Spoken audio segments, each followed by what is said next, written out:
Hi అండి, మేము సిద్దిపేట వాళ్ళమండి. ఎంగిలి బతుకమ్మని ఈ విధంగా ఉందంటే సద్దుల బతుకమ్మ చూడండి ఏ విధంగా ఉంటుందో.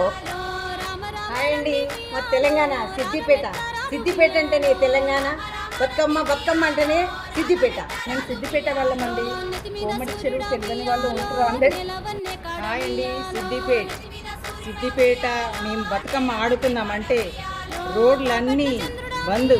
ఇక్కడ అటు పోయేది ఇటు వచ్చేది ఆడుతూనే ఉండాలి. బతుకమ్మ అంటేనే ఆట సిద్దిపేట. హాయ్ అండి, 5వ రోజు అట్లా బతుకమ్మ అల్లాడిస్తామండి. హాయ్ అండి, మేము సిద్దిపేట వాళ్ళం. లైటింగ్ కన్నా ఎక్కువ మేమే మెరుస్తాము. సిద్దిపేట వాళ్ళం. ఇది ట్రైలర్ మాత్రమే. సినిమా చూడాలంటే సిద్దిపేట రండి.